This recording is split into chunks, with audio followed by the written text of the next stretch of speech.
Recognize that your mental health is so important. If you don't, then I promise you'll be so distorted. Stiffened by your thoughts, that's a mental rigor mortis. I'm on a hard mission and it won't be aborted. Assorted memories will seem to be your remedy, but in your darkest hour form into your enemies. Trust your gut, judge people off their energy. Cut them off quick and fast, they are limiting your room to grow.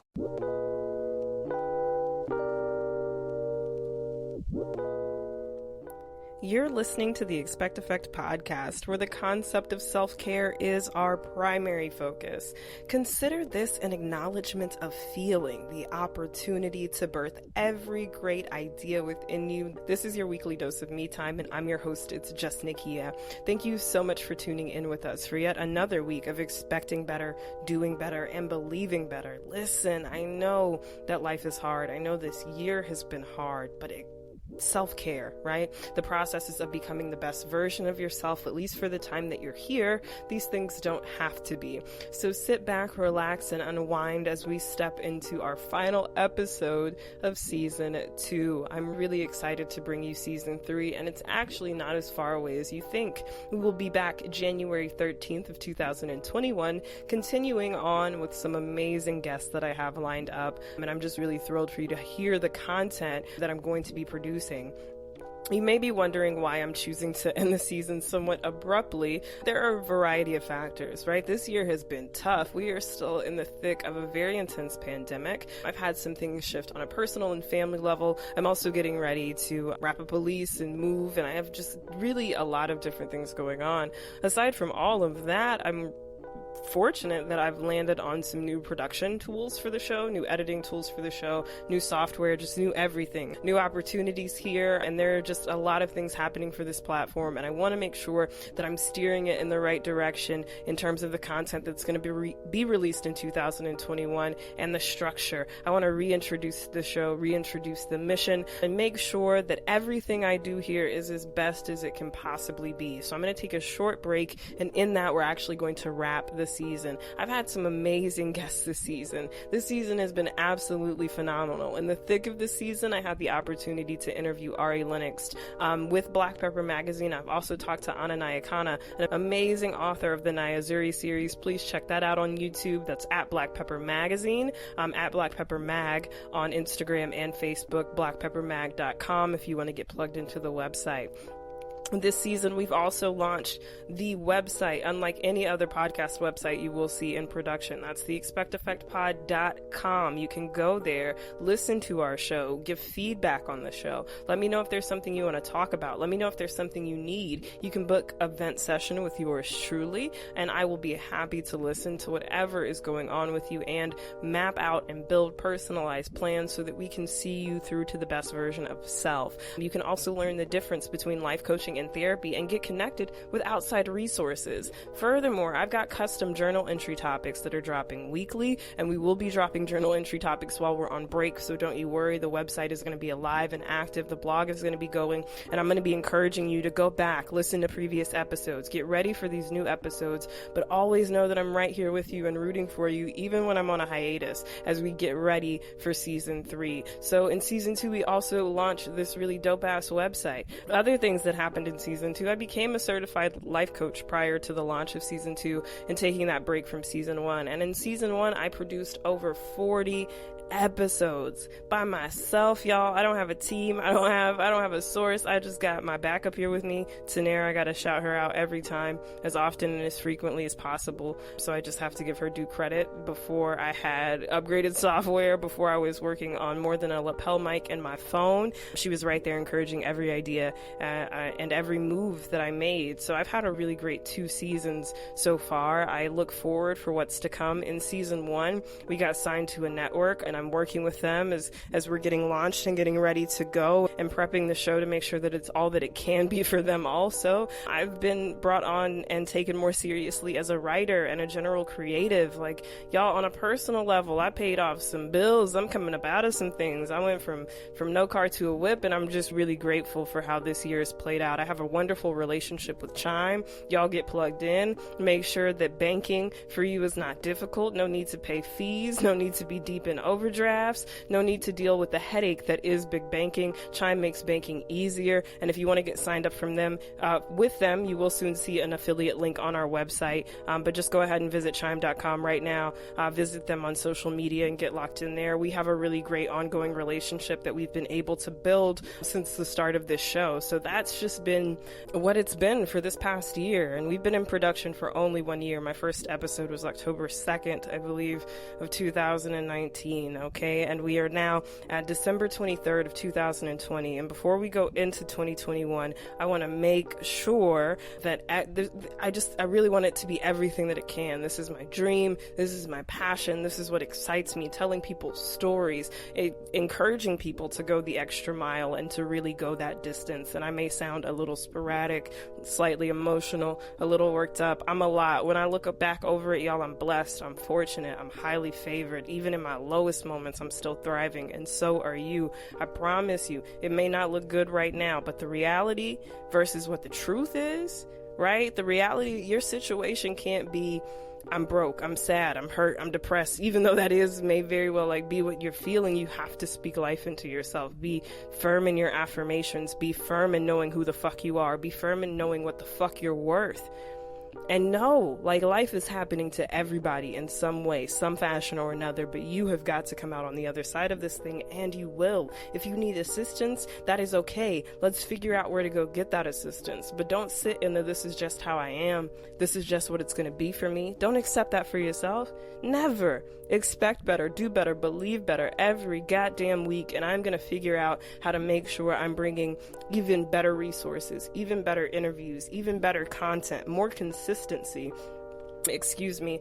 I just want to make sure that I'm really doing everything that I can do, and that I'm doing it to the highest capacity possible. And so I'm going to take a break. I'm going to dive into this new software. I'm going to get these interviews ready to go. I'm going to work on some other things on the back end with Black Label, Black Pepper. Shout out to y'all. Shout out to the Sister Girl blog. Y'all, in season 2, I got a publicist. I got Laura fucking Miller, the amazing, the GOAT, the legend, the icon, the Don walking. I am seeing so many amazing things turn out as a result of her presence, and she is also my best friend, y'all. So I'm just really appreciative of our relationship and our bond and everything that is happening for this show. It is hard to give yourself a pat on the back when you feel like you are constantly climbing uphill. And it is really hard to take a moment and be appreciative of your accomplishments when you're as hungry as I am, because for all of the things that have happened, not enough things have happened. And I want so much more, and I want so much more to be able to share and give with all of you. So I am pushing for that. I am running towards that. And January 13th, 2021, baby, Wellness Wednesdays have been lit, live, and active,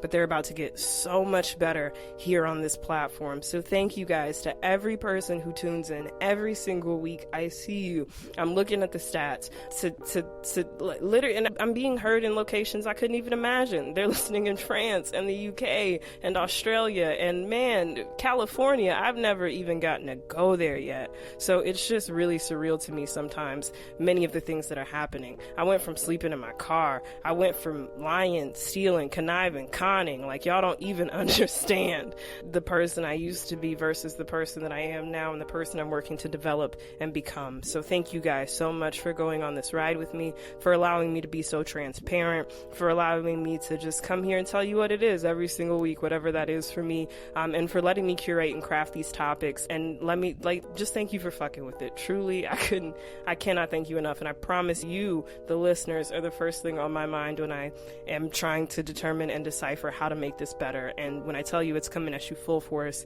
get ready. Listen, if no one else has asked as we approach this holiday season, this little Christmas, New Year's, I'm asking, how are you? How are things? Know that I'm proud of that you're excelling. Know that you're sensational. Know that you're phenomenal. You are worth it. You are empowered. Say it. I am powerful. I am brilliant. I am forgiven. I am healed. I am welcomed. Relax your shoulders. Take a breath. You are stepping into better, even if it doesn't seem like it right now. And there are moments life is going to be religiously brutal on you, back to back. And it's not going to seem to make sense. Bad things happen to good people, and good things happen to bad people. And that's shit. It is. But I promise you, stay your course. and it will pay off for you in some way every single time, even when you have to go back to the drawing board to figure out how you're going to make it to the next thing. This week, we are sitting down with none other, thanks to Voyage Dallas. Huge shout out to them. Guys, in season 2, I got a partnership with Voyage Dallas, and I'm taking that all the way into season 3, and you guys are going to see some beautiful content happening in 2021, thanks to the brilliant and sensational minds over at Voyage Dallas. But I'm here today with Amber Liggon, and we are talking about how to not allow materialistic things to rule your life. And both of us have stories where we've come from really clinging to material things. Really clinging to perception, if that's a job, if that's a car, if that's I have the latest phone. Let me tell y'all, it was nothing for me to seem like I had it. I needed people to think I could cover the tab. I needed people to think I was making X, Y, and Z. I had so many personal insecurities that I was always focused on making sure other people felt like I had it going on, like I had it together, like I was the answer, even though that wasn't necessarily true. I had facade after facade because I felt if I can just show people this, if people can validate me by the things that I own, then that's going to make me sensational. If I appear to be a success externally, it doesn't really matter what I have going on inside, and you don't even realize how wrapped up you get into it. Then it leads to debt, then it leads to lying, then it leads to theft. And in my case, y'all, I was a whole criminal out here. I'm just gonna say that. Like I said, I've done a lot of work, but I definitely wanted to take a moment and divulge when I think about Panic at the Disco, man. One, that's a band I really love. There's really no concrete relation in this title. It's just something that came to me when I was listening to Haven't You People Ever Heard of Closing the Goddamn Door? And if you know the song, but Panic at the Disco, just that when I think about it, is what I felt like the fuck was going on when I finally lost everything, when it finally all crumbled under my feet, when everything finally caught up to me, every bill, every lie, every person I borrowed money from, when it brought me to my knees, when I was taken of the last things I did have going, when, if you want to apply it to karma, when all of that started coming around, when the thick of my life really started showing its ass, I really had to just take a moment and assess and analyze what was what, and how I had allowed myself to be in these situations, and what I had allowed myself to get caught up in trying to be on, and trying to be something I wasn't, and trying to not deal with my issues, and trying to fix my problems by material shopping, by serial drinking, by lying, by being a person who was really disassociated from reality. There is no joy in running from your problems. There is no joy in lack of acknowledgement. There is no healing when you're not willing to say, this is where I fall short. This is where I'm not good. This is where I'm not doing the damn thing. This is where I don't have it together. I wasn't willing to admit that I wasn't financially responsible, or that I didn't know how to handle myself on that front. I wasn't willing to admit, even when I just needed help, that I couldn't do it on my own. I was dumb enough to really be out here trying to put 2 and 2 together, like I hadn't been on the streets at 17 at a certain point. Like I didn't move in with somebody else's grandparents. Like I didn't have a culture shock. Like I wasn't declared homeless so I could graduate. Like I had not been sitting on some unprocessed trauma. Like I wasn't still a kid just trying to figure it out. And whatever your story is, whatever your emotions are, whatever the fuck you're going through, make sure that it's not tied up in the car you're driving, the person that you're working for, the person that you're dating, the watch that you have. Make sure it's not tied up in the type of phone that you have, the type of clothes that you're wearing, the type of shoes that you own, the things in your house. It can all be gone in a second. And it is wonderful to have nice things. Do not get it twisted. I have definitely reverted back to having nice things in every area of my life possible, but these things don't own me. If I lose it all today, I'm the same motherfucker walking, and I'm gonna be the same one going to get it, and I'm gonna be the same person up and willing to try and figuring it out and scratching. I'm not above fast food. I'll never be above waiting tables. I'll never be above the person who is where I used to be. So don't ever get too big, and don't get too caught up in the mess. I really want you to take a moment and just listen to Amber's story. Take that in. Let it resonate with you. We're going to have some updated journal entry topics and some really deep diving into what it means to be attached to material things. What I can say is it will increase your anxiety. It is clinically proven to be linked to depression, factors of worry, added stress, because you're constantly going out of your way. And get this, for the perception of a motherfucker not paying your bills. They're not making sure your lights are on. They're not making sure you're fed. They're not making sure you're clothed. It's all about their perception. You're reaching from acceptance from areas that cannot give back to you. They cannot feed life into you. They're not watering your grass. But you're constantly concerned with making sure that your house is on full display and seems put together when, babe, it's literally falling apart from the inside out. I really thought I had it going on when the only thing I had to my name was $2 and a drinking problem. A cracked phone, but if I could be at the bar every other night putting on and buying out and balling out, everything for a good time. Don't get caught up in a good time, because I promise it's a fantasy. It's not reality. But what is real is the shit you have yet to deal with, the things you have yet to talk about. Some things you're not going to get apologies for. Understand that, accept that, let's move on. Let's accept, progress, evolve. You want to know more about that? We have an episode called Ape Shit. Run back and take a listen. When it comes down to it, no matter what you own, it cannot define you. No matter how much money you spend, no matter how much you think you're balling out, no matter how cool you think you look, at the end of the day, there will be other things that need your attention, that need structure. When you want to be the best version of self, baby, that authenticity is going to radiate off of you. You won't feel like you have to prove a thing, because you will walk into every room knowing exactly who you are. It's really that simple. Tune into our blog page. I promise we're going to have more information about this. I want to give Amber some room to get into her story. She was an absolute light, a wonderful joy. I cannot wait to work with her again. Panic at the Disco, featuring the one and only Amber Liggon. Thanks to Voyage Dallas. And guys, season 3, January 13th, 2021. Pull up. You don't want to miss what I've got cooking. Did I mention we're going to continue with some Voyage Dallas features to start off the year? Man, listen, you're going to have to pull up. Get ready for this new production. Get ready for this new sound. Oh my goodness, lock yourselves in, because baby, we are stepping into full effect for season 3 like we have never done before. Thank you guys so much for your support. Let's get it. Hi, I'm Amber Camille Liggon, and I am the host of Amber on Podcast. I'm a podcast host and consultant, and I help empower people to love themselves and live their best life. Empower people to love themselves and live their best life. And I think that's definitely all we're about here at the Expect Effect podcast, and becoming the best version of yourself. What led you specifically to the path of consulting? Because I know that's a different ball game in and of itself. Oh my goodness. Yes, totally different ballgame. And I actually started out in the fashion industry. So I was doing retail and I was a designer. Yes, I totally did a big pivot. But I actually came to that change after I lost everything.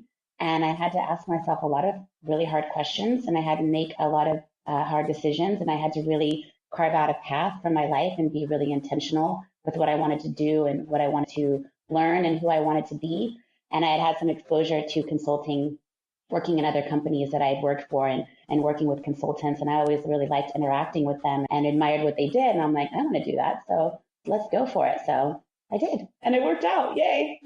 That's amazing. It's definitely working out. You're very eccentric. I love your entire brand. And when I was putting together this episode, one thing you mentioned that really stuck out to me, I should say, was that you lost everything. And I think sometimes people, when they hear that, not only do they cringe or think about times in which they've lost, but they may even get fearful, anxious. Excuse my French, but fuck, what if I lose everything? And especially this year, it has been a year encompassed with loss.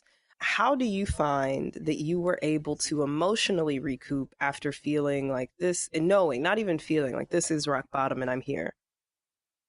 Oh my goodness, what a great question. This was a huge, pivotal, transformative moment in my life, and probably one of the hardest, or if not the hardest thing I ever went through, because I really am such an overachiever and super type A, and I always want to be the best. So really hitting my rock bottom and losing. Yeah, I didn't even know who I was anymore, what my purpose was. I was depressed, suicidal. It was deep. It was really hard. But I got out of it. I came out of it by listening to other people share their rock bottom and how they lost everything and how they reinvented themselves and how they chose themselves. There's somebody I actually really admire. He's my biggest hero of all time.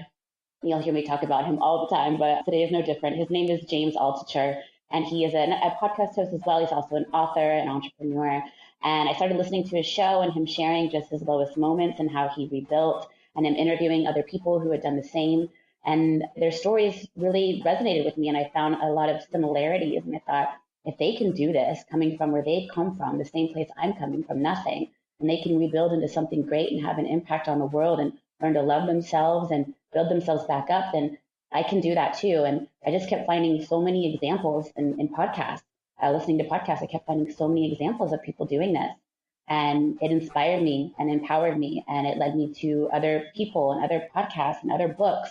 And I just really used all that as leverage to help boost myself back up. But it was a journey for sure. Thank you for sharing that. And I think one thing you said that was super standoutish to me is that it was a journey, a process. You had to open yourself to listening to other people. That takes humility. I don't think people realize that. It takes a huge aura of humility to accept the lead and direction of others also dealing with the same situation. When we get to this week's particular topic, and Panic at the Disco, one of my favorite bands, I love a lot of their music. I think about how often we are panicked when we're forced to look at rock bottom, when we're forced to look at detachment, when we're forced to look at loss, because to your point, we don't like to lose, especially people who are overachievers, people who are seeking to be at the top of their game. Loss can't be an option. It's typically not on the table. But what I found when I lost everything was this beautiful detachment from the material things I had let myself get wrapped up in, whether that was a car, whether that was my clothes, whether that was the facade, my public persona. I really had more of myself wrapped up in things than I did in purpose. What did you find was your shift when you were rebuilding in terms of your relationship with material things? Oh my gosh, that another great question. That was a huge shift for me as well. All of my self-worth was externally based, whether or not people liked me, whether or not I had nice things, if I had a nice job, if I had followers. Nothing was coming from the inside. I was looking for constant That's validation always, huge all to the time. admit. I just have to give you that. That is huge to admit. You have no, I think people really struggle with just acknowledging that they don't make themselves happy, even though that's where that starts. Thank you so much for that. But yeah, go ahead. Oh my gosh, you're giving me chills, girl. It's my favorite thing to talk about. So of course, it really, the biggest shift for me was taking ownership of myself and my life and how I feel and how I want to live, and not waiting for somebody else to choose me in a job, choose me in a relationship, choose me in a friendship, choose me to be the person to date, to really own that on my own and figure out what I'm about and stand for that. And that took a long time. I didn't know what I was about I was working on this for years trying to figure this out. What am I about? Am I like this? Am I like that? Am I copying this person? Who's influencing me? Who's not? It's a very basic question when you ask somebody how you're doing. How are you? But I never truly answered that question. I always just said, good, great, fantastic. I never truly gave a real answer. So just training myself how to do that simple thing has been a journey in and of itself as well.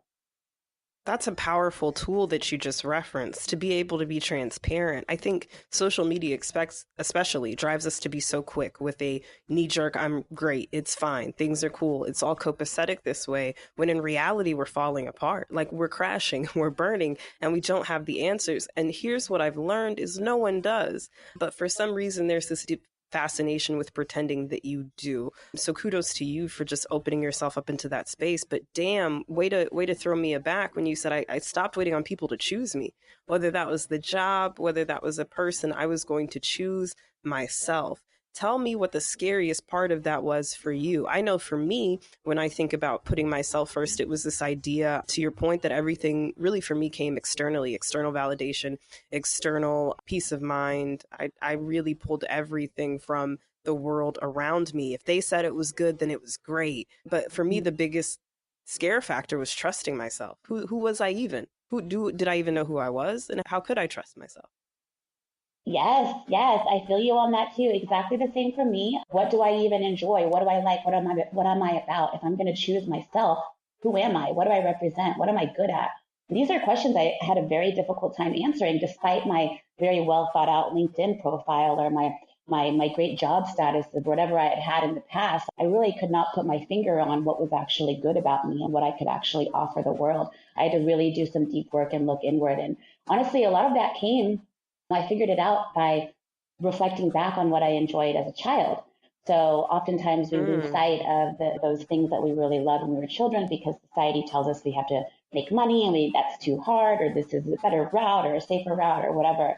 So as a kid, I loved writing. I loved speaking. I loved doing improv. I loved acting. I loved engaging with people and lifting them up. That was my favorite thing in the world. And I really just got back in touch with my childlike self and figuring out who I really am and what I really enjoyed, and just tried to figure out how I could repurpose that in my life. And that's what eventually led me to podcasting and to consulting. I really love the way your verbiage is just everything to me. So when you say I repurposed that, I took what was weighing me down, I took what was causing me grief, and I took the time, even though that time was years, I took the time to understand myself. And I think some people get caught up on this idea that years can seem so exasperating, but in reality, you've got the rest of your life with yourself. You're going to die with yourself, and you should be very comfortable in your own skin and the decisions that you're making. And I definitely agree that life tends to come in and swoop us up from the passions that we had as children, the things that made us happy, the people that we were before we knew what skepticism was, before we knew what anguish was or disappointment was. What has been your biggest joy in terms of serving others? Because I love the idea of investing your energies into helping other people, because it definitely shows your heart. It shows, it tells your story in every motion. What do you find has been your biggest challenge and also your biggest reward in that?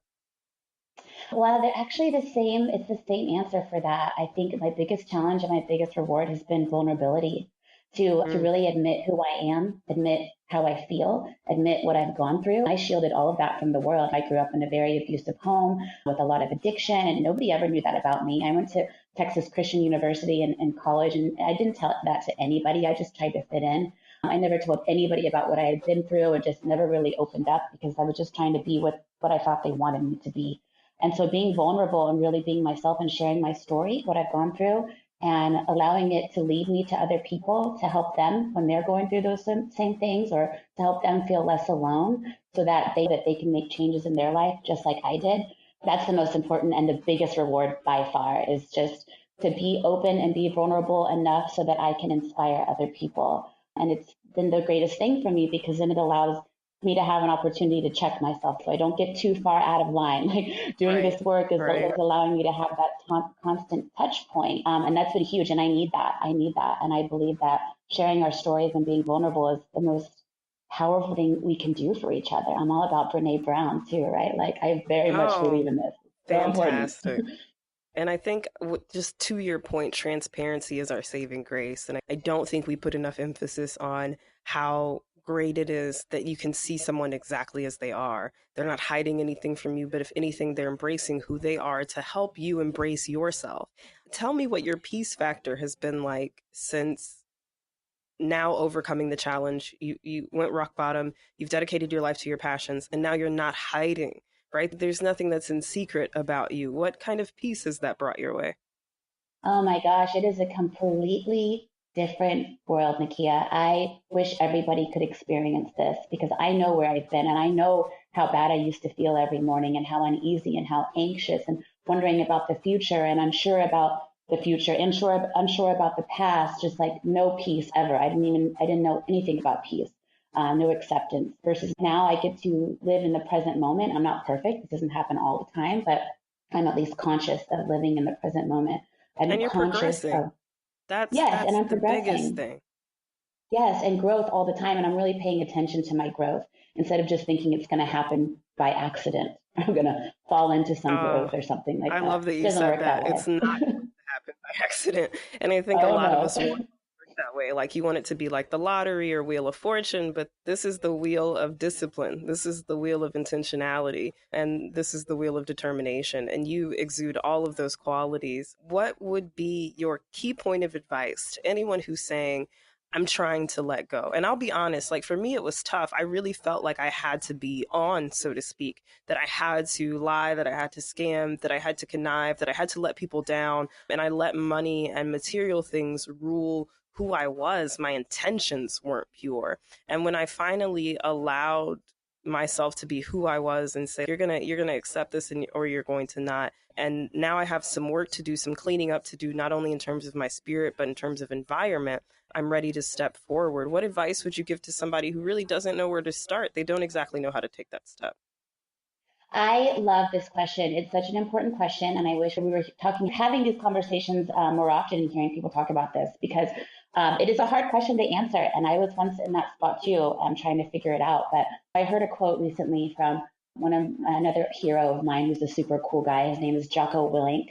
And he's a former Navy SEAL and entrepreneur and author. Anyway, check him out. Also, he's great. But he said something that I really value, which is be conscious of the amount of time that you're consuming versus producing. And if you're over consuming social media, consuming Netflix, consuming food, whatever, consuming drugs, you're not producing because you can't do the same. You can't do producing the same time you're consuming. When you're producing, you could be producing things for yourself. You could be producing better health. You could be working out. You could be producing your wisdom or learning something or just your own inner peace. But being really mindful of that, I think, is the most important because that's what really took me down to is my life was all consumption. It was no production aside from doing some work, but really that was just to benefit some other kind of consumption I wanted to have. I think that's a game changer is focusing on that. I had never even heard it put in that perspective. And now that you do, it definitely leaves me with the idea that consumption will always leave you feeling unsatisfied. You're going to need more of it versus production allowing you to be plentiful. You're now providing yourself with these things, and there's a better understanding that comes with that, a better understanding of self. So that is a fantastic point, and I can't thank you enough for making that. It ties right into avoiding the status game. Comparison is the thief of joy. And so the minute you're doing that, you're taking away from yourself every time. This has been absolutely wonderful. We're not finished yet. I just want to wrap a couple of things on points for listeners. When we talk about material things, you have to know you're not the things you own, and you have to know that everything is about doing, not about getting necessarily or receiving or having, but about producing. To your point, making sure that you're producing more than you consume. If you can avoid the status game and simply let it go, know that you can't take it with you. You're one step closer to really defining yourself outside of things that have no real they're really adding no real value to your life. I can't stress that enough. The alcohol isn't, the car isn't, the job isn't going to fix it for you, the money isn't going to fix it for you, but your peace of mind is really what you have to be after, and you have to be determined to save yourself. Nobody else is going to do that for you, and that sucks. But you have really got to love yourself enough to make that happen. Amber, you've been an absolute light. I want to close out with just 5 random questions. I have no idea what they are. They're just off the top of my head. But you did mention that you used to do improv, things you like to do while you were growing up. Did you ever do debate? Was it theater? What were your extracurricular activities? Oh my gosh, all of the above. I was all over the extracurriculars in school. Like I said, I'm a huge type A overachiever, so I had my hands in everything. But my favorite was theater.